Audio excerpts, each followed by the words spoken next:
கருணாநிதி எலெக்ஷனில் நின்னா தோற்று போயிடுவோன்னு எலெக்ஷன்லேயே நிற்காம குறுக்கு வழியில் போய் எம்எல்சிக்கு போய் நின்னார். மேல் சபையில் எவ்வளோ கேவலப்பட்டீங்க. 84 1991 ராஜீவ்காந்தி கொல்லப்பட்ட போது உதைக்க வந்தான், வீடு வீடாக பூந்து உதைச்சான் திமுக காரங்களை. எம்பி 0 முட்டை, எம்எல்ஏ 2 சீட்டு. இளைமுருகனோட போய் தேம்பி தேம்பி அழுதிங்களே, எடப்பாடியா கையை பிடிச்சி எங்கள் அப்பாவை காப்பாற்றுங்கன்னு அழுதிங்களா இல்லையா? வெக்கம் இல்லாமல் அழுதுட்டு அப்பாவுக்கு சமாதி வச்ச உடனே இந்த எடப்பாடிக்கு அறிவே இல்லைன்னு சொன்ன நம்பிக்கை துரோகி நீங்கள் பண்ணாத நம்பிக்கை துரோகமா? எல்லா அயோக்கியத்தனங்களும் பண்ணிட்டு இந்தியாவுக்கு வழிகாட்டுவாங்கன்னா வீடு வீடாக போய் சாதனை சொல்லணுமா? சாதனை என்ன சாதனைன்னு சொல்லி அதை சொல்ல.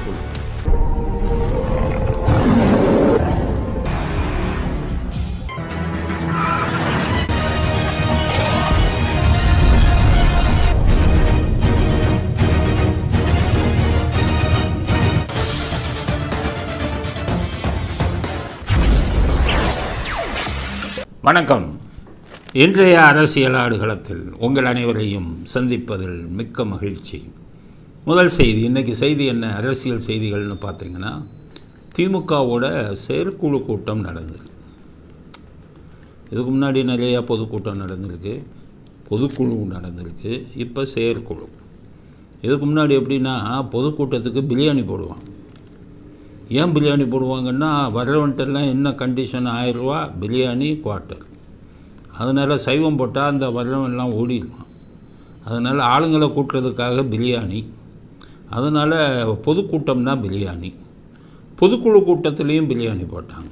ஏன் போட்டாங்கன்னா, பொதுக்குழு கூட்டத்தில் ஆமாம் அது 4000 5000 பேர் பிரியாணி போடலைன்னா பாதி பேர் வரமாட்டாங்க. அதனால் அதுலேயும் பிரியாணி போட்டாங்க. ஆனால் இப்போ செயற்குழு கூட்டத்தில் 800 பேர் உடனே வெஜிடேரியன் போட்டாங்க. விஜய் வந்து மாநாடு வைக்கும்போது வெஜிடேரியன் போட்டார். அப்போ இந்த கூட்டம் என்ன சொல்லிச்சு, அவங்க ஐடி டீமில் இந்துத்துவாவது, அதனால் நான் வெஜிடேரியனை போடலை அப்படின்னு. இப்போ நான் கேட்குறேன் திமுக காரங்க, நீங்கள் இப்போ சைவ சாப்பாடு போட்டிருக்கீங்களே, உங்களே இந்துத்துவம்னு சொல்லலாமா? ஏன் சைவ சாப்பாடு போட்டீங்க அப்படின்னா, ஸ்டாலினுக்கு வந்து என்வி சாப்பிடக்கூடாதுன்ட்டாங்களாம். முக்கால்வாசி மந்திரிகளை பூரா பேஷண்ட் ஆகிட்டான், எல்லாத்தையுமே என்வி சாப்பிடக்கூடாதுன்ட்டாங்க. மந்திரிகள்லாம் ஸ்டாலின்கிட்ட சொன்னாங்க, நாங்கள்லாம் என்வி சாப்பிட முடியாது, அதனால் என்வி கலக்கிறதுக்கு பதிலாக வெஜிடேரியனே வச்சுருங்க அப்படின்னு கேட்டாங்க. முக்கால்வாசி திமுக அவங்களுக்கெல்லாம் கொலஸ்ட்ரால், அதனால் என்வி சாப்பிடக்கூடாது, அதனால் சுயநலத்துக்காகத்தான் வெஜிடேரியன் போட்டிருக்காங்கன்னு ஒரு செய்தி வந்திருக்கு. உண்மை என்னங்கிறது ஸ்டாலினுக்கு வெளிச்சம். இல்லை ஒரு வேளை ரொம்ப ஸ்டாலினை டைட் ஆகிடுச்சோ, வருமானம் குறைஞ்சி போச்சோ, பிரியாணிலாம் போடுற அளவுக்கு கட்டுப்படி ஆகாதுன்னு நினைக்கிறாரான்னு பார்த்தா, அது உலகமாக பணக்காரர்களானதுக்கப்புறம், உலகம் பூரா பிஸ்னஸ் பண்ணுறதுக்கு ஆரம்பித்ததுக்கப்புறம் பொருளாதார இது காரணமாக இருக்காது. இவங்க எல்லாத்துக்கும் உடல்நிலை காரணமாக தான் சுயநலமாக நம்ம சாப்பிட முடியாத பிரியாணியை மற்றவன் ஏன் சாப்பிடணுன்னு போட்டாங்க. அப்படி செயற்குழு கூட்டத்தில் வந்து அவங்க மத்தியில் பெரிய முணுமுணுப்பு. பாலியா அதிமுக அதில் மட்டன் போட்டான், சிக்கன் போட்டான், இவங்க இந்த மாதிரி போட்டு கழுத்து இருக்கிறாங்க. இது தெரிஞ்சிட்டு தான் நான் செயற்குழுவுக்கே வரமாட்டேன் அப்படின்னு செயற்குழு கூட்டத்தில் கலந்து கொண்ட செயற்குழு உறுப்பினர்கள் மத்தியில் மிகப்பெரிய முணுமுணுப்பு இருந்ததை கண்டுபிடிக்க முடிஞ்சது. எப்படியோ செயற்குழுவை வெஜிடேரியன் போட்டு தயிர் வடையும் தயிர் பச்சடியும் போட்டு மிக பிரம்மாண்டமாக நடத்திவிட்டார் ஸ்டாலின். சரி, செயற்குழுவில் என்னென்ன நடந்தது? நம்ம இவர் தான் சின்னவர்னு சொல்லக்கூடாது, அது சின்னவருங்கிறது எம்ஜிஆருக்கு கொடுத்த பட்டம். இவருக்கு சின்னவர்னால் அந்த பட்டத்துக்கே கேவலம், அதனால் சின்னவர்னு சொல்ல முடியாது. அவருடைய ஸ்டாலின் அவர்களின் புதல்வர் உதயநிதி அவர் தான் பேசுகிறார். முதல் கருத்து என்ன சொல்லியிருக்காருன்னா, ஸ்டாலின் அதிகாரம் மிக்கவர் அப்படிங்கிறார். ரெண்டாவது சொல்கிறாரு, ஸ்டாலின் சரிஸ்மேட்டிக் லீடர் அப்படின்னா ரொம்ப அழகான லீடருங்கிறது. சரி, இதுக்கு வரும். ஸ்டாலின் அதிகாரம் மிக்கவரா, பவர்ஃபுல்லுங்கிறார். பவர்ஃபுல்னால் அதிகாரம் மிக்கவர். அவர் பேசுனது கரெக்டாக? ஸ்டாலின் உண்மையிலே அதிகாரம் மிக்கவரா? அவர் துணை முதல்வர்னு ஒரு ஆளை போட்டதுலேருந்தே பாதி அதிகாரம் போயிடுச்சு. இப்போ இதுக்கெல்லாம் பார்த்தீங்கன்னா வெள்ள நிவாரண நிதி எல்லாம் உதயநிதி தான் போடுறாரு. ஒரு வீட்டில் உட்காந்து ரெஸ்ட் எடுக்கிறார். அப்போ அதிகாரம் பகிர்வாயிடுச்சு. அதிகாரத்தில் பாதி உதயநிதி எடுத்துட்டாங்க. அப்போ எப்படி அவரை வந்து அதிகாரமிக்கவர் பவர்ஃபுல்னு உதயநிதி சொல்கிறாருங்கிறது அவர் தான் பதில் சொல்லணும். சரி, பாதி அதிகாரம் உதயநிதிகிட்ட போயிடுச்சு, மீதி அதிகாரம் சபரீசன் பக்கம் ஒரு அதிகாரம் போயிடுச்சு. அதிகாரிகள் எல்லாம் அவர் பேசுகிறார். அதிகாரிகள் மாற்றத்துக்கு அவர் முக்கிய காரணமாக இருக்கார். இந்த இது ஐடி விங்கெல்லாம் வந்து அவர் தான் வச்சு எல்லாம் பண்ணுறாரு. ஸோ மீதி பாதி அதிகாரம் உதயநிதி இது சபரீசனுக்கு போயிடுச்சு. 2 பேர்த்துக்கும் அதிகாரத்தை பிரித்து கொடுத்ததுக்கப்புறம் கிச்சன் கேபினட் அதிகாரம் வீட்டில் அவங்க சொல்லக்கூடிய விஷயம்லாம் சிலது நடக்குது. அப்போ ஸ்டாலின் பொம்மை மாதிரி தானே உட்காந்துருக்காரு. அவர் எப்படி பவர்ஃபுல்னு உதயநிதி சொன்னாருன்னு அவர் தான் பதில் சொல்லணும். அதுக்கடுத்தது செரிஸ்மேட்டிக் லீடர், ரொம்ப அழகான லீடர். அவங்க குடும்பத்திலே யாரும் அழகாக இருந்து நான் பார்த்ததில்லை. எல்லாரும் அவங்க குடும்பத்தில் இருக்க எல்லாருமே தெரியும். ஒருத்தர் கூட அழகுன்னே சொல்ல முடியாது. கருணாநிதியை பற்றி தெரியும் உங்களுக்கு, எவ்வளோ அழகானவர் உங்களுக்கு தெரியும். ஸ்டாலின் அழகானவருங்கிறாரு. இப்போ அவர் விக்கு வச்சு இந்த மேக்கப் போட்டதுனால அப்படி சொல்கிறாருன்னு நினைக்கிறேன். ஸ்டாலினோட உண்மையான உருவம் என்னென்னு இந்த இதை பாருங்கள், ஃபோட்டோ.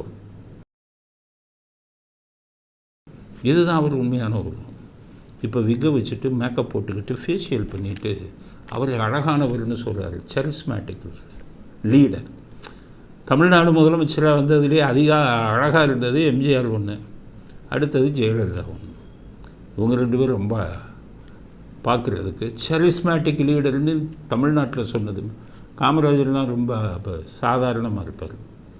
அண்ணாதுரை பார்த்திங்கன்னா மூக்கில் அப்படியே பொடி ஒளிக்கிட்டே இருக்கும்.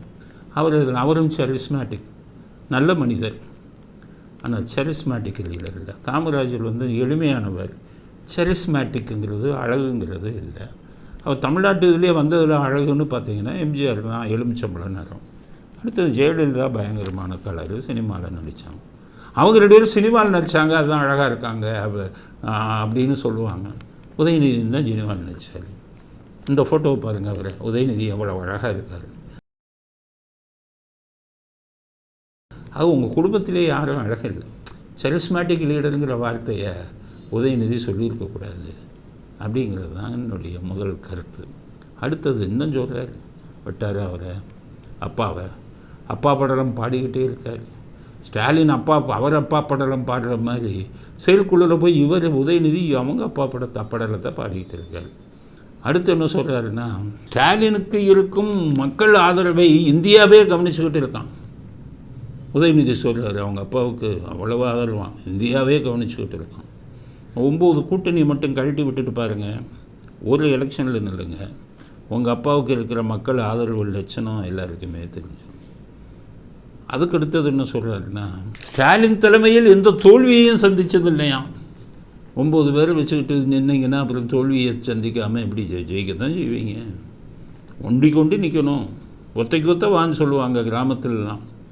10 பேரோட வந்தால் ஒரு ஆள் என்ன சொல்லுவான், சரியான ஆம்பளை இருந்தால் ஒத்தைக்கு வா. அப்போ உண்மையான செல்வாக்கு இது பண்ணால் ஒத்தைக்கு வாங்க. அப்போ சொல்லிடுவோம், நீங்கள் உங்கள் தலைமையில் உங்கள் அப்பா தலைமையில் இருந்தால் இதானாரா ஜெயிக்கிறாரான்னு பார்ப்போம். அப்போ தானே உண்மையான செல்வாக்கு தெரியும். அடுத்து பெண்கள் மத்தியில் பயங்கர ஆதரவு இருக்கான் அவங்க அப்பாவுக்கு, ஸ்டாலினுக்கு. பெண்கள் வந்து எத்தனையோ வீடியோ போட்டோம். வெள்ளம் வரும்போது காரி துப்புறாங்க பொம்பளைங்கெல்லாம். திருவண்ணாமலையில் 2000 ரூபா கொடுக்கலன்னு பொம்பளைங்க தான் போராட்டமே பண்ணாங்க, கைது பண்ணி கூட்டிகிட்டு போனீங்க. இந்த 1000 ரூபா ரேஷன் கார்டுக்கு 1000 ரூபா நிறைய பேருக்கு கொடுக்கலன்னு பொம்பளைங்க தான் காரி துப்புனாங்க. எத்தனையோ வீடியோ. ஆக பெண்கள் மத்தியில் அவருக்கு ரொம்ப செல்வாக்கு இருக்குங்கிறது உதயநிதிக்கு சொல்கிறேன், அபரீதமான கற்பனை அப்படிங்கிறத புரிஞ்சுக்காங்க. அடுத்தது கனிமொழி பேசுகிறாங்க செயற்குழு கூட்டத்தில். அது ஒரு பெரிய காமெடி. அண்ணனை பற்றி, இவர் அப்பாவை பற்றி பாராட்டு பத்திரம் படித்த மாதிரி அந்த அம்மா அண்ணனை பற்றி பாராட்டு பத்திரம் அது சும்மா பேருக்கு படிக்கிறாங்க. ஏன்னு கேட்டிங்கன்னா, உதயநிதியை துணை முதல்வர் ஆனதில் அண்ணன் மேலே படுகோபம். 2 பேரும் பெரிய அளவு சண்டை போட்டாங்க. அண்ணன் மாதிரி அவர் ஐஸ் வைக்கிறாங்க. எப்படின்னா, பாராளுமன்றத்தில் இவங்க பேசுகிறது மாதிரி யாரும் பேசலைன்னு அப்படி தான் ஐஸ் வைக்கிறாங்க. உடனே அப்போவாச்சும் கோபம் போயிடும் கனிமொழிக்கு.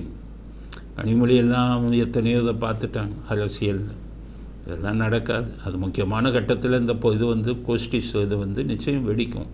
அதனால் அவங்க அண்ணனை பற்றி ஏன்னா அண்ணன் அவங்கள பற்றி பாராட்டிட்டாங்களா, பார்லிமெண்ட்டில் இவங்க பேசி பயங்கரமாக கர்ச்சிட்டாங்க. அதனால் செயற்குழுவில் போய் அண்ணனை பற்றி பாராட்டுறாங்க. வீடு வீடுக்கு சென்று திமுகவின் சாதனைகளை சொல்லணும் அப்படிங்கிறாங்க. கனிமொழி என்ன சாதனை சொல்கிறது? கள்ளக்குறிச்சியில் கள்ளச்சாராயம் குடிச்சிட்டு 70 பேருக்கு மேலே செத்தாங்கல்ல, அந்த சாதனையை சொல்லுங்கள். அது ஆர்எஸ் பாரதி என்ன சொல்கிறாரு தெரியுமா? எவனோ கொழுப்பெடுத்து போய் குடித்து செத்து போயிட்டான், அவனால் எங்களுக்கு தலைவலி. கொழுப்பெடுத்து போனது குடித்தவன் இல்லை, அந்த கள்ளச்சாராயத்தை கொழுப்பெடுத்து காய்ச்சினவன் உங்கள் கட்சிக்காரன் ஏவா வேலுவுடைய தொண்டர்கள். கள்ளச்சாராயத்தை காய்ச்சினவன் பூரா நீங்கள் கொழுப்பெடுத்து காய்ச்சிட்டு அதில் பணத்தை சம்பாதிச்சுட்டு பாவம் அப்பாவி போய் குடிச்சோன்னே எதுக்கு 5 லட்சம் கொடுத்தீங்க? புரியுதுல? ஏன் கொடுத்தீங்க 5 லட்சம்? உங்கள் கதை வெளியில் வந்துடும்ல. செத்தவனுக்கு 5 லட்சம் கொடுத்தா வாயை திறக்க மாட்டாங்க. அதையும் மீறி ஒரு ஆளை கேஸ் போட்டான், ஹைகோர்ட்டில் சொல்லிட்டாங்க, இப்போ சிபிஐக்கு அனுப்புங்கண்ணா, நீங்கள் விசாரினா காய்ச்சினவன் பூரா ஆள் சிபிஐ விசாரிடான்ட்டாங்க. விசாரிக்க வேண்டியது தானே கனிமொழி? உங்கள் சாதனையை வீடு வீடாக போய் சொல்லணுங்கிறீங்களே, எதுக்கு சுப்ரீம் கோர்ட்டுக்கு போய் சிபிஐக்கு போகக்கூடாதுன்னு ஏன் துடிக்கிறீங்க? சாதனை தானே சொல்லணுங்கிறீங்களே, கேவலப்பட்டு போயிடுவீங்க. சிபிஐக்கு போனால் இந்தியா பூரா காரி துப்பிடுவான்னு பயந்துக்கிட்டு தானே போகிறீங்க. அது என்ன சாதனையை போய் சொல்லுவீங்க? அதுக்கடுத்தது பார்த்திங்கன்னா கனிமொழி சொல்கிறாங்க, அதாவது இவங்க ஆட்சி திராவிட மாடல் ஆட்சி, நாட்டுக்கே ஒரு வழிகாட்டியாம். நாட்டுக்கு என்னத்தை வழிகாட்டினீங்க? அதானிகிட்ட கோடிக்கணக்கில் லஞ்சம் வாங்கிட்டு மின்சாரத்தை அதிக விலைக்கு வாங்கி மக்களுடைய மின்சார கட்டணத்தை உயர்த்தினீங்க. அமெரிக்கா கோர்ட்டே காரி துப்பிடுச்சு. நாட்டுக்கு வழிகாட்டினது தானே. அப்போ இந்தியாவில் இருக்கிற அத்தனை பேரும் இல்லை, அதானிகிட்ட லஞ்சம் வாங்குங்க, மக்களுடைய மின்சாரத்தை ரேட்டை அதிகம் போட்டு மக்களை மின்சார கட்டணத்தை கூட்டி மக்களுக்கு நம்பிக்கை துரோகம் பண்ணுங்கன்னு சொல்கிறீங்க. அதுதான் நீங்கள் வழிகாட்டினது தானே. இல்லை நம்ம 2 வருஷத்தில் 30,000 கோடி கொள்ளையடிச்சார் உங்கள் அண்ணன் பையனும் உங்கள் அண்ணன் மருமகனும்.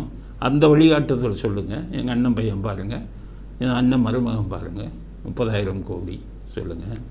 எங்கள் அண்ணன் மருமகனை பாருங்கள், லண்டனில் ஜார்ஜ் பேங்க்கு, அது பல 1000 கோடி சொல்லுங்கள். என்னைய பாருங்கள், சிங்கப்பூரில் 2Gயில் கொள்ளையடிச்ச பணம் பூரா எத்தனை 1000 கோடி இங்கே முதலீடு பண்ணியிருக்கேன் பாருங்கள். இந்தியாவுக்கே நாங்கள் வழிகாட்டி சொல்லுங்கள். அது மட்டும் இல்லை, இதுக்கே போயிட்டோம், எலான் மாஸ்கோடையே நாங்கள் இது பண்ணிட்டோம். வானம்னு சொல்லி நீங்கள் ஸ்பேஸ் எக்ஸ்னு எலான் மாஸ்க் பண்ணவர்களோட லட்சக்கணக்கான கோடி வச்சிருக்கிறவர்களோட அரசியலிருந்து கொள்ளையடித்த பணத்தில் நாங்கள் வானம்னு ஆரம்பிச்சிருக்கோம். இதை சொல்லும். இதுதான் நீங்கள் வழிகாட்டி, இந்தியாவுக்கு வழிகாட்டினது. நல்ல விஷயத்தில் வழிகாட்டினீங்க. எல்லா அயோக்கியத்தனங்களையும் பண்ணிவிட்டு இந்தியாவுக்கு வழிகாட்டுவாங்களாம். வீடு வீடாக போய் சாதனையை சொல்லணுமா? சாதனை என்ன சாதனைன்னு சொல்லி அதை சொல்லுங்கள். ஏதாவது ஒரு சாதனை செய்திருந்தால் நீங்கள் சொல்லுங்கள். என்ன பஸ்ஸில் ஊசியில் போனாம்பீங்க, பஸ்ஸில் ஊசியில் போய் போக்குவரத்து துறை குட்டிச்சவராக்கிட்டீங்க. அதான் நடக்குது. எந்த சாதனையும் நீங்கள் செய்ததா தெரியல. நீங்கள் வெள்ளம் நடந்த பாதிக்கப்பட்ட பகுதிகளை எப்படி கையாண்டிங்கிறத மக்கள்கிட்ட போய் கேட்டு போங்க. திருவண்ணாமலை மக்கள்கிட்டையும் விழுப்புரம் மக்கள்கிட்டையும் கடலூர் மக்கள்கிட்டையும் போய் கேளுங்க. உங்கள் சாதனை சந்தி செழிக்கிறது. அதுதான் அடுத்த கருத்து. அடுத்து ஸ்டாலின் என்ன பேசினார்? 2026 200 தொகுதி ஜெயிப்பாராம் ஸ்டாலின் சொல்கிறார். சட்டமன்ற தேர்தலில் 200 தொகுதிகளில் நம்முடைய கூட்டணி வெல்லும். என்னுடைய நம்பிக்கைக்கு ஆணிவேர் தான் நீங்கள். ஏன்னா எதிர்கட்சி பூரா 5 முனை போட்டியாக போகிறான். அதனால் அவர் சொல்கிறார் 2026 பாருங்கள் 200 தொகுதி. 2026 வர்றதுக்கு இன்னும் 1.5 வருஷம் இருக்குது. நாளைக்கு யார் இருப்பாங்கிறத சொல்ல முடியாது. மனித வாழ்க்கை யாருமே சொல்ல முடியாது. 26 வயசு பையன்லாம் திடீர்னு ஹார்ட் அட்டாக் வருது, மறுநாள் இல்லாமல் போயிடலாம். எந்த நோயும் இல்லாதவனெல்லாம் சாகுறான். நல்ல புண்ணியம் பண்ணவனே உடனே செத்து போயிடுறான் ஒரே நாள். ஹார்ட் அட்டாக்குங்கிறாங்க, போய் பார்த்தீங்கன்னா அவுட்டுங்கிறாங்க. மனித வாழ்க்கை அந்தளவுக்கு நிலை இல்லாதது. உங்கள் அப்பா 100 வயசு வரை வாழ்வேன்னார், 94 வயசில் போனார். அதனால் நாளைக்கு யார் இருப்பாங்கிறதே தெரியாது. புண்ணியம் பண்ணவனே சாகும்போது உங்களை மாதிரி பாவத்தை பண்ணினவங்களுக்கெல்லாம் எப்படி முடிவு இருக்கும்னு சொல்ல முடியாது. அதனால் 2026 வரை யார் இருப்பா யார் இல்லாமல் போவாங்கிறத முதல்ல பாருங்கள்.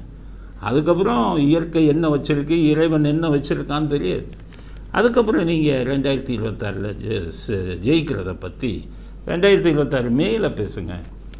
ஜூனில் பேசுங்க. அப்படிங்கிறது தான் அடுத்த கருத்து. அடுத்து ஸ்டாலின் சொல்கிறார், என்ன சொல்கிறாருன்னா, உங்கள் கட்சி 75 வருஷமாக பார்க்கணும். 1957 எலெக்ஷன்லேருந்து நாங்கள் எத்தனை பேரை பார்த்துட்டோம் தெரியுமா? எல்லாம் காணாமல் போயிட்டாங்களாம். ஆனால் இவங்க மட்டும் நிலைச்சு நிற்கிறாங்க. 1957 2024 வரை தேர்தல் களத்தில் நாம் எதிர்கொள்ளாத எதிரிகளே கிடையாது. எதிரில் நின்றவங்கள்லாம் மாறிக்கிட்டே இருக்கிறாங்க. ஆனால் இந்த ஏக்கம் மட்டும் எப்பவும் உறுதியாக இருந்துகிட்டு இருக்கு.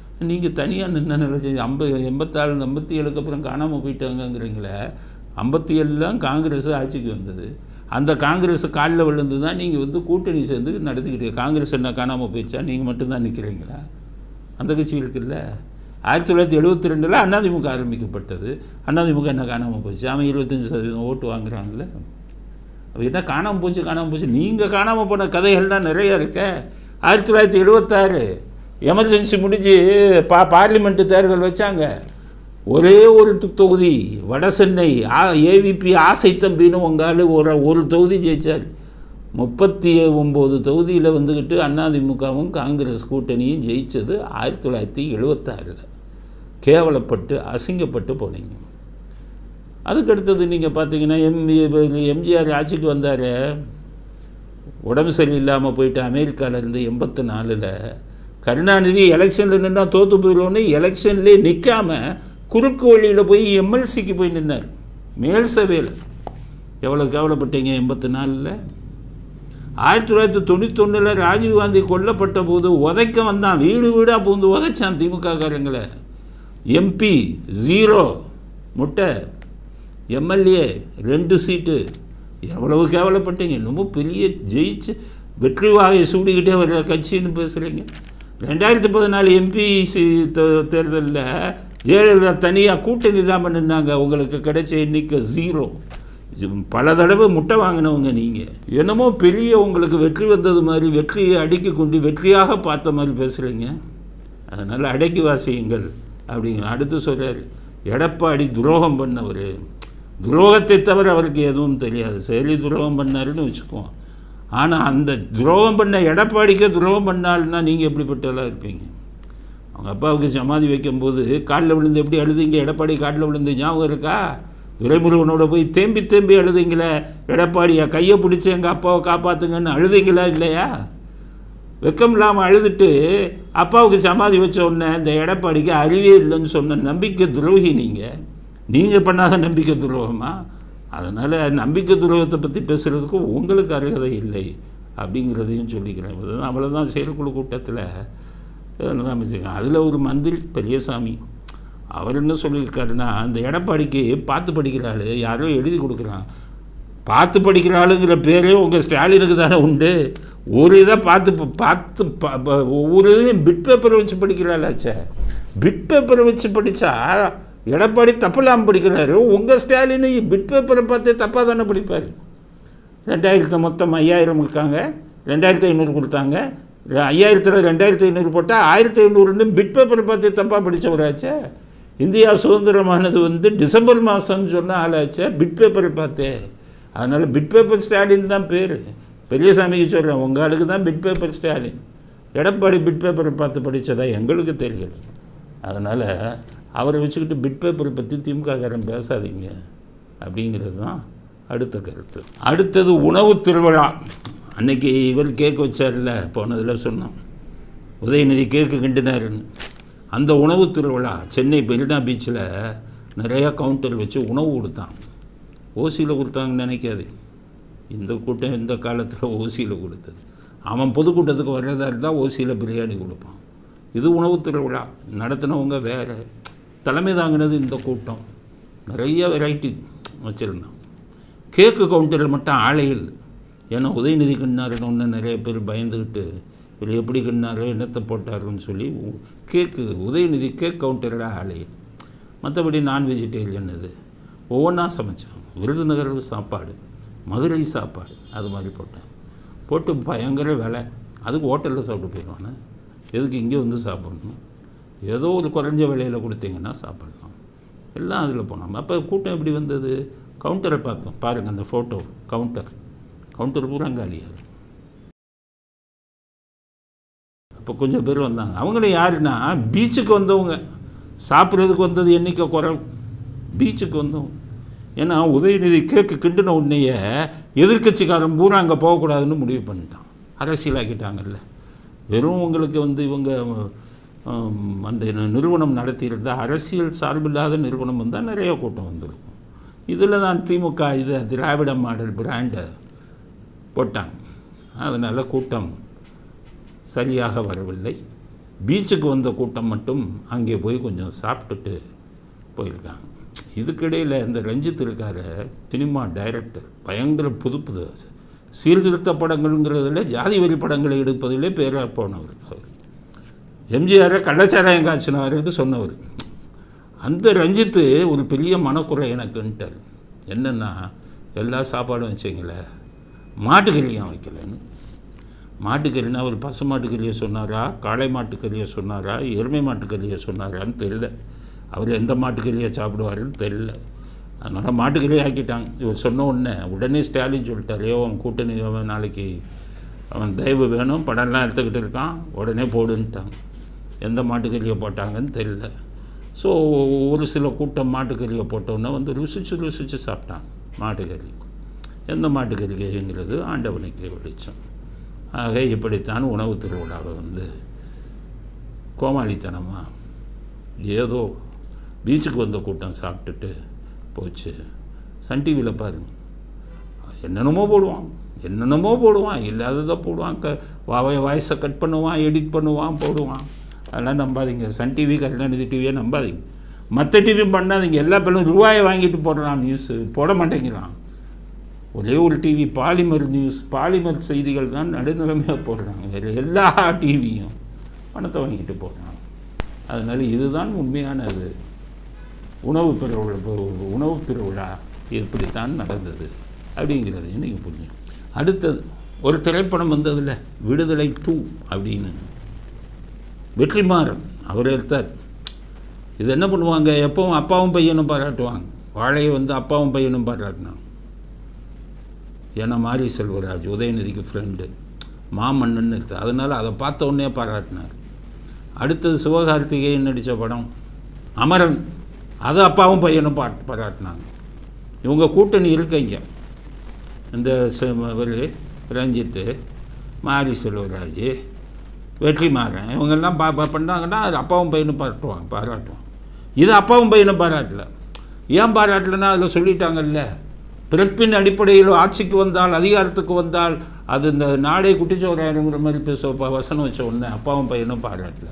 இவங்க பாராட்டலான்னா என்ன, நான் பாராட்டுறேன்னு இன்னொருத்தர் பாராட்டுறாரு. விடுதலை 2 படம் என்ன, திருமாவளவன் அவர் இவங்க இதே மாதிரி இவங்களுக்குன்னு கொடுக்க. திருமாவளவன் ஜாதி அடிப்படையில் தான் பாராட்டுவார். அவர் சார்ந்த ஜாதி படம் எடுத்தாங்கன்னா நல்லா இருக்கும்பார். மற்ற படங்களே அவர் பாராட்டுனதா சரித்திரமே மிக சூப்பராக இருக்குங்கிறாங்க. வசூல் என்னாச்சு, புஷ்பா படம் 2வது நாளே 1200 கோடி போயிடுச்சு. 2 நாள். விடுதலை 2 முதல் நாள் வசூல் 12 கோடி உலகம் பூரா. 2வது நாள் வசூல் 10 கோடி. இப்போ 3வது நாள் 4வது நாள் எப்படி போகுதுன்னு தெரியல. ஆனால் என்ன சொல்லுவாங்க தெரியுமா, சாதனை படைத்தது, மிகப்பெரிய வசூல்னு போடுவான். உள்ளே போனீங்கன்னா லாஸாக இருக்கும். ஏன் காரணம், திறமையானவங்க. வெற்றிமாறன் நான் இல்லைன்னு சொல்லலை, ஆனால் ஜாதி சார்ந்து போகிறாங்க அவங்க இதெல்லாம். அதனால் எவன் பார்ப்பான். ஜாதி வெளியே தூண்டி விடுவதாக இருந்தால் மற்ற ஜாதிக்காரன் பார்க்க மாட்டான்ல. அதோட அரசியல் சார்ந்து போகிறாங்க. திமுகன்னு அதிமுககாரன் பார்க்க மாட்டான், பாஜகக்காரன் மாட்டான், எதிர்கட்சிக்காரன் எவனும் பார்க்க மாட்டான். அதனால தான் 12 கோடி. கோட்டெல்லாம் முதல் நாள் எவ்வளோ போச்சுன்னு கேளுங்க. 2 நாள்லேயே 100 கோடியை தாண்டக்கூடிய படங்கள் இருக்குது தமிழ்நாட்டில். 12 கோடி 10 கோடி கேளுங்க. மிகப்பெரிய வெற்றி, வசூல் சாதனை செய்தது. இன்னும் போக போக கழுதையிலேருந்து கட்டெரும்பா இது ஆனது மாதிரி உங்கள் இது தெரிஞ்சுட்டு தான் போகும். பல பேருடைய எதிர்ப்பை சம்பாதித்து விட்டீர்கள் இந்த 3 பேரும். அதனால் நல்ல படங்களை, சமுதாயத்துக்கு உபயோகமாக இருக்கிற படங்களை, சமூக சீர்திருத்தம் செய்யக்கூடிய படங்களை எடுங்க. ஜாதி வளையத்தை விட்டு வெளியில் வாங்க. இப்போ எல்லா ஜாதிக்காரவங்களும் அண்ணன் தம்பி மூலம் நம்ம நல்லா பழகிக்கிட்டு இருக்காங்க. தமிழ்நாடு அமைதி மாநிலங்கிற பேர் வாங்குது. அந்த இதில் பழைய விஷயத்தெல்லாம் போட்டு அதில் கற்பனை இது பண்ணி இந்த 3 பேரும் ஜாதி வன்மத்தை தூண்டி விடுவதால் இவங்களுக்கு வருமானம் கலெக்ஷன்கிறதே மிக குறைவாக வரும். அதை வெளியில் காட்டாமல் வெற்றின்னு கொண்டாடிக்கிட்டு இருக்காங்களே ஒழிய அதெல்லாம் மிகப்பெரிய வெற்றியும் கிடையாது, மிகப்பெரிய வசூலும் கிடையாது. இன்னும் அந்த வசூல் வருங்காலத்தில் குறைந்து கொண்டே தான் போகும். ரஞ்சித்ததெல்லாம் சொன்ன பாருங்கள், போக போக என்ன ஆகுதுன்னு உங்களுடையது. அடுத்தது விடுதலை சிறுத்தைகள் கட்சி பொதுச் செயலாளர் வன்னியரசு அவர் சொல்லிட்டார், அடுத்த 2026 எலெக்ஷனில் எங்களுக்கு 25 சீட்டு வேணும் அப்படின்ட்டார். கூடுதலான அதை விட கூடுதலான இடங்களை நம்ம பெறணும். குறைந்தபட்சம் ஒரு 25 இடங்களாவது நம்ம கேட்டு பெறணும் அப்படிங்கிறத கீழே அடிநிலை தொண்டர்களுடைய மனநிலை. என்னுடைய விருப்பமும் அதுதான். தூண்டி விட்டவர் யார்? திருமாவளவன் சொல்லாமே அவர் சொல்லுவார் 25 சீட்டு. அவர் 25 சீட்டு கேட்டவுடனே திருமாவளவன் சொல்லிட்டாரு. இது நான் சொல்லலை, அவர் இஷ்டத்துக்கு சொல்லிட்டார். சொன்னதே அவர் தான். ஒரு கட்சியின் தலைவருக்கு கேட்காம ஒரு பொதுச் செயலாளர் 25 சீட்டுன்னு சொல்லுவாரா? இதே மாதிரி ஆதவர்ஜுனை தூண்டி விட்டது அவர் தான். வாரிசு அரசியல்னு பேச சொன்னது அவ்வளோதான், அவர் தான். பிரச்சனை வந்தோடனே அது அவருடைய கருத்து. கூட்டணி ஆட்சி வேணும்னு சொன்னது அவர் தான். பிரச்சனை வந்தோடனே அதை அவர் கட்சியை விட்டு விளக்கிறோம். இப்படி பண்ணிக்கிட்டு இருக்கோம். 25 சீட்டு நான் சொல்லலைன்ட்டார். 25 சீட்டு 1% கூட ஓட்டு வாங்காதவங்க. உங்களுக்கு 12 சீட்டே அதிகம் வாங்கிக்கோங்க. ஸ்டாலின் ஒரு இழித்து ஏமாளியாக இருக்கும் பட்சத்தில் 25 வாங்குங்க, 50 வாங்குங்க, உங்கள் சாமர்த்தியம். ஆனால் எல்லா அரசியல் கட்சிகளுக்கும் சொல்கிறோம், 1% போட்டு கூட உங்களுக்கு கிடையாது. 2016 அந்த எலெக்ஷன் நிரூபிச்சது. விஜயகாந்தோடு சேர்ந்தே 5%, 6% தான்னா. இன்னும் 4 கட்சி இருந்தது, வைகோ, கம்யூனிஸ்ட் எல்லாம். அப்போ இவர்களுடைய செல்வாக்க பாருங்கள். ஆக இவர்களுக்கு 24 சீட்டுங்கிறது அரசியல் தெரியாதவர்கள், அரசியல் என்றால் அரிச்சுவடியே தெரியாதவர்கள் வேண்டுமானால் கொடுக்கலாம். ஸ்டாலினுக்கு தான் அரசியல் அரிச்சுவடியே தெரியாத, ஏதோ 9 கட்சி கூட்டணிங்கிறத வச்சு ஜெயிச்சுக்கிட்டு இருக்கீங்க. உங்கள் அப்பா மாதிரி அரசியல் அரிச்சுவடி உங்களுக்கு தெரியாது. அதனால் நீங்கள் ஏமாந்து 25 சீட்டு என்ன 50 சீட்டு கூட கொடுங்க. ஆனால் எங்களுடைய கருத்து இதுதான், 10 சீட்டுக்கு கூட அவர்கள் தகுதி இல்லாதவர்கள் அப்படிங்கிறத அடுத்த கருத்தாக பதிவு செய்வோம். அடுத்தது செந்தில் பாலாஜி ஜாமீனை பற்றி ஒரு செய்தி வந்திருக்கு. பொதுமக்கள்லாம் குழப்பத்தில் இருக்காங்க. செந்தில் பாலாஜி ஜாமீனை ரத்து செய்ய கோரிய மனு தள்ளுபடின்னு வந்திருக்கு. கொஞ்ச நாள், ஒரு வாரத்துக்கு முன்னாடி தான் கேட்டாங்க சுப்ரீம் கோர்ட்டில், என்ன இது பண்ணி இப்போ நாங்கள் ஜாமீனில் விடுவோம், உடனே மந்திரி ஆவீங்களா? ஏன் பதில் கொடுக்க மாட்டேங்கிறீங்க? ஏன் வக்கீலை மாற்றுறீங்க? பதில் கொடுங்க, உங்கள் இஷ்டத்துக்கு பண்ணுவீங்களான்லாம் கேள்வி கேட்டாங்க. ஆனால் இன்றைக்கி செய்தி என்ன வந்தது? ஜாமீனை ரத்து செய்யக்கூடிய மனு தள்ளுபடின்னு நிறைய பேர் குழப்பிருப்பீங்க. அந்த ஜாமீனை ரத்து செய்ய சொல்லி போட்ட மனு பாதிக்கப்பட்டவர்கள் போட்ட மனு. அது இன்னும் உயிரோடு தான் இருக்குது. அதில் தீர்ப்பு வரப்போகுது. ஜனவரி 15ன்னு ஓட்டிருக்காங்க. அதுக்கு பிறகு தீர்ப்பு வரதான் போகுது. செந்தில் பாலாஜி தலைக்கு மேலே இருக்கும் கத்தி இன்னும் நின்று கொண்டு தான் இருக்குது. அப்போ இது என்னன்னு கேட்டிங்கன்னா, செந்தில் பாலாஜி ஜாமீனில் வந்தார், அப்போ கொடுத்தாங்களே அது தப்புன்னு சொல்லி அமலாக்கத்துறை ஒரு மறுசீராய்வு மனுன்னு போட்டாங்க. அது நீங்கள் கொடுத்தது தப்புன்னு அந்த மறுசீராய்வு மனு தான் தள்ளுபடி செய்யப்பட்டிருக்கிறது. ஆக செந்தில் பாலாஜியால் பாதிக்கப்பட்டவர்கள் போட்ட மனு, சுப்ரீம் கோர்ட்டில் இருக்கிற மனு இன்னும் தள்ளுபடியாகவில்லை. அந்த மனு, அந்த வழக்கில் நிச்சயம் செந்தில் பாலாஜி மந்திரியாக பதவியேற்றது தப்புன்னு தான் வரும். அதனால் செந்தில் பாலாஜி ஒன்று ஜெயிலுக்கு போகணும், இல்லை மந்திரி பதவியை இழக்கணும். அந்த வழக்கில், அந்த வழக்கு இன்னும் உயிரோடு இருந்து கொண்டு இருக்கிறது. பல பேர் என்கிட்ட கேட்டாங்க, ஐயோ போச்சு என்ன போகலை, அது இருக்குது, கத்தி தொங்கிக்கிட்டு தான் இருக்குது அப்படிங்கிறது எல்லோருக்கும் தெரிவதற்காக அந்த செய்தியையும் பதிவு செய்ய விரும்புகிறோம். இத்துடன் இன்றைய அரசியல் ஆடுகளம் நிறைவு பெறுகிறது. மீண்டும் நாளை புதிய செய்திகளுடன் உங்களை சந்திக்கிறோம். நன்றி, வணக்கம், ஜெய் ஹிந்த்.